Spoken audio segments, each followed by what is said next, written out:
হিন্দ দোস্ত, good morning সবাইকে। Welcome back to my another video. আজকে এই ভিডিওটা হচ্ছে তোমাদেরই অনেক কমেন্ট করেছে যে ইংলিশ নিয়ে কিছু ভিডিও করতে। তাই আমি ইংলিশ নিয়ে তোমার কিছু বলতে চাই।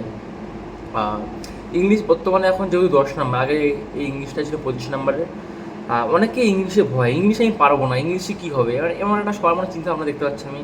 অনেক কমেন্ট করছে দাদা ইংলিশে কিছুই পারবো না, ইংলিশে কোনটা পড়লে কী হবে না হবে, কী আসবে না আসবে। কী আসবে না আসবে কেউ বলতে পারবে না, কিন্তু হ্যাঁ এটা গেস করা যায় বর্তমানে কী আসতে চলেছে বা কী আসতে পারে। সেটা কী হবে, প্রিভিয়াস ইয়ারের কোশ্চেন দেখে বর্তমানে কেমন প্যাটার্নের কোশ্চেন আসছে বা কীরকম টাইপের মানে কোশ্চেন দিচ্ছে ইংলিশে, সেটা মানে বুঝতে হবে। বা ইংলিশ একটা হিউজ পরিমাণ অধ্যায়, মানে ইংলিশে অনেকগুলো চ্যাপ্টার আছে। তুমি এবার সব কিছু করবে, অবশ্যই ইংলিশে তোমাদের টুকটাক জানা উচিত। ইংলিশ সম্বন্ধে না জানলে তোমরা কিছু অ্যাটেন্ড করতে পারবে না। বাই চান্স ধরো তোমাদের একটা যে কোনো একটা কিছু দিয়ে দিল, যে কোনো একটা ধরো প্রিপোজিশন, এটা মুখস্থ করার জিনিস। এরর কারেকশন মানে কিন্তু তোমাদের একটা হিউজ পরিমাণ একটা চ্যাপ্টার তোমাকে কভার করতে হবে। এরা কিন্তু একটা জিনিস ব্যাপার, এরর কারেকশন এমন একটা জিনিস, প্রত্যেকটা চ্যাপ্টার যোগ করে হয় এরর কারেকশন, মানে সব কিছু জানতে হবে, মানে এ টু জেড। এর জন্য তোমাদের কী করতে হবে, মোটামুটি এরা বেসিক আইডিয়া থাকা উচিত ইংলিশ সম্বন্ধে। এবার যারা যারা ইংলিশে একদমই মনে হয় একটু কাঁচা বা দুর্বল মনে হয়, ইংলিশে আমিও কাঁচা, বললাম না ইংলিশে আমারও ইংলিশ ভালো লাগবে কোনো সময়, কিন্তু এই চাকরির পড়ার জন্য যেটুকুনি পরিষ্কার ইংলিশ পড়তাম, এবার পড়তে হ্যাঁ কিছুটা জ্ঞান এসেছিলো। আবার এখন যেহেতু আমি রিভিশনের মধ্যে নেই, হয়তো আবার সময় লাগবে ইংলিশ সম্বন্ধে কিছু কিছু তুলতে বা ইংলিশ সম্বন্ধে জানতে। যেগুলো মুখস্থ জিনিস সেগুলো হয়তো মাথায় কিছু আছে, আর যেগুলো একটু মেন হচ্ছে বোঝার জিনিস, ধরো ন্যারেশন, ভয়েস চেঞ্জ বা এরর কারেকশনের নিয়মগুলো, যেগুলো গ্রামাটিক্যাল পার্ট, যেগুলো গ্রামারের জিনিস, সেগুলো হচ্ছে বোঝার বিষয়। সেগুলো তুমি মানে সচরাচর ভুলবে না, মানে কম বেশি একবার চোখ বললে তুমি বুঝে যাবে না এই নিয়মটা এইভাবে আসছে। যেগুলো মুখস্থ জিনিস সেগুলো তোমার মাথায় অলরেডি 100%-এর মধ্যে হয়তো 50% মাথায় মুখস্থ আছে বা 40% আছে, 60% বা মাথা থেকে ভুলে গেছো। কিন্তু এমন একটা জিনিস মাথায় কিন্তু একবার ভুলে যাও না, কিন্তু রিভিশনের অভাব, তুমি যদি রিভিশন না করো দিনের পর দিন, তোমাদের কিন্তু অলরেডি মাথায় আস্তে আস্তে ব্যাপারটা মুছে যাবে, ব্রেন আস্তে আস্তে ব্যাপারটা ভুলে যাবে ব্রেনের থেকে। রিভিশন মাস্ট, তুমি যে জিনিস পড়ো, জিকে পড়ো বা ইংলিশে তুমি মুখস্থের পাঠ পড়ো বা ম্যাথে তুমি সূত্র পড়ো, কিছু রিভিশন করতে হবে। রিভিশন ছাড়া কোনো উপায় নেই। বর্তমানে যে ছেলেরা ভুলটা করে যে রিভিশন করে না, কিছু রিভিশন মানে একটা এমন বড় একটা মানে জিনিস তোমরা নিজে জানো না। রিভিশন না করলে কিন্তু তোমাদের যে ব্রেন ক্যাপাসিটি, এটা কিন্তু পারবে না। ব্রেনের মধ্যে জিকে বলো বা ইংলিশে কিছু মুখস্থের পাঠ বলো, সেগুলো কিন্তু আস্তে তোমার মাথায় আউট হয়ে যাবে। যত রিভিশন করবে তত আমাদের ব্রেনের মধ্যে ব্যাপারটা গ্যারেজ হবে যে না, আস্তে আস্তে তোমার ব্রেনের সঞ্চয় হচ্ছে। আস্তে আস্তে মানে একদিন এমন সময় আসবে যে তুমি হয়তো মানে কোনো কিছু অভাবে তুমি রিভিশন করতে পারছো না, 10 দিন হয়ে গেলো, 7 দিন হয়ে গেলো, 15 দিন হয়ে গেলো, কিন্তু তুমি পার ডে রিভিশন করো, দেখতে হবে যে 10-15 দিন পরে দেখতে হবে কি তোমাদের মাথা অলরেডি রয়ে গেছে, মানে একবার করছো, একবার ঝালাই করে নিচ্ছ ব্যাপারটা, তবে অলরেডি তোমার মাথা অলরেডি চলে আসছে। ব্যাপারটা হচ্ছে আমি যেগুলো আগে মুখস্থ করেছিলাম, তোমার তার মধ্যে কিছু কিছু জিনিস তোমাদের দেখাবো। আর আমি ধরো আমি আমার একটা কাছে পেজ আছে, যেমন এই পেজটা, এটা হচ্ছে একটা টেবিল না, পশু পাখির ডাক, তেমন দু একটা মনে হয় ইসে আছে, মানে থাকে না প্রিপোজিশন। আর তোমাদের একটা কথা বলে থাকি, তোমরা কিন্তু প্রিপোজিশনটা পড়বে, কারণ প্রিপোজিশনটা কিন্তু বর্তমানে খুব পরীক্ষায় আসে। প্রিপোজিশন আসছে, ওদিকে আসছে হচ্ছে ফ্রেজাল ভার্ব আসছে, যেগুলো মুখস্থ জিনিস, সেগুলো পড়তেই হবে। Synonym, antonym, idiom, one word. Idiom one word বর্তমানে আসছে না, কিন্তু ওগুলো আসবে না এমন কোনো কথা নেই, আসবে অবশ্যই। তোমরা পরীক্ষা এক্সাম হলে এমনভাবে যাবে যে যাই আসবে মুখস্থের পার্ট যেন আমার মিস না যায়। তা গ্রামারটা তো তোমার শেখাতে পারবো না, মুখস্থই তোমার বলতে পারি হ্যাঁ তুমি এগুলো করতে পারো। গ্রামার তোমার নিজস্ব পার্সোনাল টাইম তোমার শিখতে হবে। তোমার নিজে যদি না পারলেও ইউটিউবে শিখতে হবে, নাহলে তোমার কোনো স্যারের কাছে কোচিং নিয়ে, কোনো স্যারের কাছে পার্টিকুলার কিছু সময় নিয়ে তোমাদের শিখতে হবে। কিন্তু গ্রামার এমন একটা জিনিস, তুমি একবার যদি শিখে যাও তোমাদের সারা জীবন কাজে লাগবে। ইংলিশ এমন একটা পার্ট না, তোমার সারা জীবন কাজে লাগবে। ইংলিশ বলো, অঙ্ক বলো, তোমার সারা জীবন কাজে লাগবে। এইটা তোমার ভোলার না যে এখন করছি পরে আর লাগবে না, এমন ব্যাপার নেই। এটা সবসময় জীবনে যতদিন বাঁচবে ততদিন আমার কাজে লাগবে, কম আর বেশি। কিন্তু এখন বর্তমানে একটা লক্ষ্য চাকরি পাবো। চাকরি পাওয়ার জন্য যেটুকুনি প্রয়োজন ইংলিশে সেটুকুনি অবগত করো। আমার কাছে কিছু নোটস আছে, সেগুলো আমার স্যারের নোটস, মানে স্যারের কাছে পড়ে আমি মানে যেগুলো মুখস্থর পার্টস, সেগুলো খুব আমাকে ইম্প্রুভ হয়েছে। কিন্তু স্যার খুব মানে খুব ভালো স্যার, আমাদের মধ্যখানে পড়াতো স্যারটা। আর স্যারের নোটসগুলো হচ্ছে বিগত ইয়ার্সের যে কোশ্চেন থাকে না, সেগুলো হচ্ছে সেখান থেকে তৈরি করা কোশ্চেনগুলো। তাই এগুলো এক্সাম হলে মানে প্রত্যেকটা প্রশ্ন এক্সামে আসা, তাই এখান থেকে বাছাই করা কিছু প্রশ্ন, সেগুলোই তোমাদের কাছে তুলে ধরবো। তোমরা যদি চাইলে এগুলো পড়তে পারো। আমি তোমাদের এগুলোকে বলে হচ্ছে প্রভাব বাক্য বলে না, প্রভাব বা এক্সিম যাকে বলে, মানে যাকে বাংলা যাকে বলে না প্রবাদ বাক্য, সেটা হচ্ছে ইংলিশে বলে প্রভাব। সেটাই আর আমার কাছে আর কিছু আছে, সেটা হচ্ছে এই নোটসটা, এটা হচ্ছে পশু পাখির ডাক। তারপর এর মধ্যে কিছু হালকা পাতলা ইসে আছে, প্রিপোজিশন আছে, আর কিছু কিছু ইসে আছে, দুই একটা শ্রেণী ম্যান্টনিম আছে, ওগুলো পড়া দরকার না, কিন্তু মেন এখান থেকে পড়বে যে পশু পাখি ডাকগুলো পড়বে।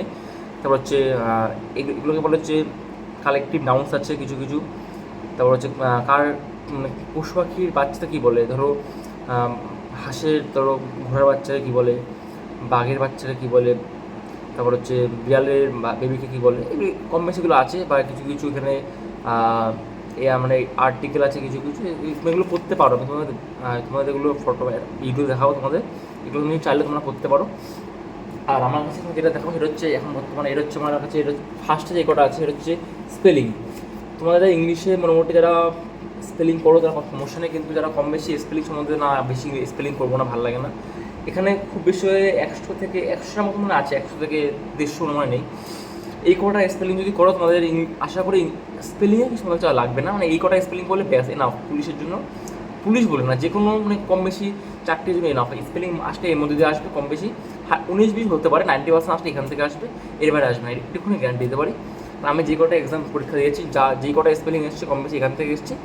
আর কিছু কিছু আমি যেমন বিগত ইয়ারে কোশ্চেন সলভ করতাম, যেগুলো মনে হতো না, এগুলো একটু মানে স্পেলিং পরীক্ষা আসা স্পেলিং যেগুলো এর মধ্যে নেই সেগুলো আমি লিখে রাখতাম। এটা এটা হচ্ছে এগুলো হচ্ছে তোমার প্রিপোজিশন, এগুলো হচ্ছে সব অ্যাপ্রোপ্রিয়েট প্রিপোজিশন, দুই একটা লেখা আছে এখানে, এটা তোমরা চাইলে করতে পারো। এখান থেকে তুমি স্ক্রিনশট নিতে পারো। আর এগুলো হচ্ছে জেন্ডার, এটা হচ্ছে সিঙ্গুলার, এটা হচ্ছে প্লুরাল। আর এটা পরেরটা হচ্ছে কী আছে, পরেরটা আছে হচ্ছে এটা হচ্ছে জেন্ডার আছে, যেমন এগুলো কম বেশি পাওয়া লাগবে না। মেন পড়বে হচ্ছে কোথা থেকে, মেন পড়বে হচ্ছে এখান থেকে পড়বে। এটা হচ্ছে মেল, এটা হচ্ছে ফিমেল, ঠিক আছে, এটা হচ্ছে জেন্ডার পরিবর্তন। আর এখানে আছে হচ্ছে, এখানে কিছু কিছু ইসে আছে, ইয়ান দি আর্টিকেল আছে কিছু কিছু, কোনটা কোথায় বসে, যেমন রিভার এটাকে দা গঙ্গা, দা যমুনা, দা তিস্তা এরম হয়। তারপর হচ্ছে আইল্যান্ড এটাকে দা আন্দামান, দা ওশিয়ান মানে সমুদ্রে, যেমন the Indian ocean, the Atlantic ocean, যেমন এগুলো আগে দা বসবে শিওর। তাই এ অ্যান্ড কার আগে বসে এটা দেখতে হবে তোমাদের। আর এখানে যেমন তাই আছে, এখানে দা কোথায় বসে টুকটাক দেখলো দেখে নেবে। আর এখানে হচ্ছে মেন সাউন্ডগুলো আছে, মানে পশু পাখির সাউন্ড, ক্যাটের সাউন্ডকে বলে মিউ, গোটের হচ্ছে ব্লেড, এর নর্মালি কম বেশি লেখা আছে, এগুলো তোমরা স্ক্রিনশট মেরে নিতে পারো এখান থেকে। আর এখানে আছে হচ্ছে কার বাচ্চাকে কী বলে, মানে অ্যাজ এ বাচ্চাকে বলে ফুল, জেব্রার বাচ্চাকে বলে কোল্ড, মানে এরকম অনেক দিনের আগের নোটগুলো একটু ঝাপসা হয়ে গেছে, দেখতে পাচ্ছ নোটের অবস্থা খুবই খারাপ। এখান থেকে যেগুলো পারবে তোমরা চেষ্টা করবে এগুলো হাতে লিখে নিতে, বা প্রিন্ট আউট মনে হয় বের করতে পারবে না, স্ক্রিনশট মেরে নেবে, মেরে তোমরা হাতে কম বেশি লিখে নেবে। এটা গেল টেটের। আর এটা হচ্ছে তোমাদের প্রভাব, মানে প্রভাব যদি আসে, প্রভাবটা হিউজ পরিমাণ অধ্যায়। 2019 সালে ডাব্লিউবির মেন্সে এসেছিলো প্রভাব, 4টে এসেছিলো, কিন্তু বর্তমানে পরীক্ষা দিচ্ছে না, কিন্তু তোমরা তা পড়ে নেবে। এইটা হচ্ছে প্রভাব। ফার্স্ট হচ্ছে এখান থেকে এক থেকে এখানে 23টার মতন আছে। তারপর পিছনে আছে এই পেজটা আছে 24 থেকে 45, তোমরা স্ক্রিনশট চাইলে মেরে নিতে পারো, পরে এটা লিখে নিতে পারে। আর এখানে আছে হচ্ছে 46 থেকে 56। আর এখানে কিছু আছে, এখানে আছে হচ্ছে কিছু প্রভাব আছে। এগুলো হচ্ছে একদম ইজিলি, মানে এগুলো একদম মানে তোমার কি এগুলো ডেলি মুখস্থ করা লাগবে না, জাস্ট একবার মানে ডেলি একবার রিভিশন মারবে, দেখবে আস্তে আস্তে রিভিশন করতে করতে তোমাদের মাথা অলরেডি ঢুকে যাবে। আর এখানে তোমাদের দেখায় কিছু, এটা হচ্ছে স্পেলিং বানান, এখান থেকে শুরু, এখানে হচ্ছে শেষ। এখানে গোটা ধরো 1 থেকে 150 স্পেলিং আছে। তোমরা যদি স্পেলিং যাদের সমস্যা হয় এখান থেকে স্পেলিং করতে পারো, খুবই সুন্দর আছে। এগুলো হচ্ছে মানে এগুলো তোমরা বুঝতে পারছো না, জানি না, ঝাপসা দেখাচ্ছে। এগুলো হচ্ছে এই ফেজাল ভার্ব, ধরো set down, take down, note down, মানে লিখে রাখা, মানে এইখানে সুন্দরভাবে দেওয়া আছে, বেশ পরপর দেওয়া আছে। ওই পর্যন্ত ছিল। আর এই আপনাদের আগে বলেছিলাম এই বইটা পড়ার কথা, এটা হচ্ছে নিতু সিংয়ের বই, নিতু সিংয়ের এটা ভলিউম 1। এই বইটা তুমি কমপ্লিট করতে পারলে তোমাদের ইংলিশে A to Z কিচ্ছু আটকাবে না, আমি এটু গ্যারান্টি দিতে পারি। প্লাস এখান থেকে তোমার সিনোনিম অ্যান্টোনিম করতে পারো, এই বইয়ের প্রিপারেশনও আছে, ভালো, খুব সুন্দরভাবে দেওয়া আছে। আর এই বইয়ের যে তোমাদের এরর কারেকশন বলো, প্রত্যেকটা চ্যাপ্টার ওয়াইজ সুন্দরভাবে দেওয়া আছে।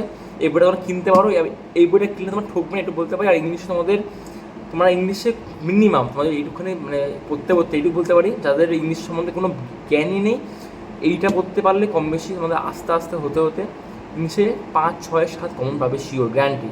এই জন্য তোমাদের পড়তে হবে। এমন না যে বইটা কিনে রাখলাম আর পড়লাম না, এমন না। আমি যখন বইটা কিনেছিলাম, বইটা কেনার 3-4 মাস পড়া শুরু করেছিলাম, মানে প্রথমে ভাবছিলাম কী পড়বো না পড়বো, কিন্তু বইটা পড়ার পর সত্যি খুব ভালো। আর এখানে দেখা যাচ্ছে 10 ইয়ার্সের the first choice of student for last 10 ইয়ার্সের পুরো আছে, সুন্দর বইটা খুব। বইটা সত্যি খুব ভালো বই, বইটা পড়তে পারো। তোমাদের আর বেশি কিছু ভিডিওটা বড় করবো না। আর ইংলিশ সম্বন্ধে আশা করি তোমাদের পয়েন্টটা ক্লিয়ার হয়েছে, এগুলো করতে পারো। যেহেতু এখন 10 নম্বর থাকে, তোমাদের টার্গেট হচ্ছে মিনিমাম 5 থেকে 6 নম্বর তোলা। বেশি চলে তো কোনো খুবই ভালো, আর কম যেন না হয়, 5 নম্বর মিনিমাম 5। ইংলিশটা তোমাদের কিন্তু অনেক কাছে ইংলিশ জোর দাও না, কারণ একটাই ইংলিশ পড়ে কী হবে, ইংলিশ 10 নম্বর পড়া লাগবে না। ইংলিশ হচ্ছে এমন একটা সাবজেক্ট যে তোমাদের সবার থেকে যে নাম্বারটা ক্যারি করবে, সবার থেকে যে আলাদা পর্যায়ে নিয়ে এটা হচ্ছে ইংলিশ। র্যাঙ্ক আমার দরকার নেই, র্যাঙ্কও জিজ্ঞেস করতে আসবে না, মেন হচ্ছে চাকরি পাওয়া। এই তোমার এখান থেকে তোমরা যেই ক নাম্বার পাবে সেটা তোমাদের হচ্ছে প্লাস পয়েন্ট। 5-6 তুলতে পারলে খুবই ভালো, বেশি তুলতে পারলে আরও ভালো।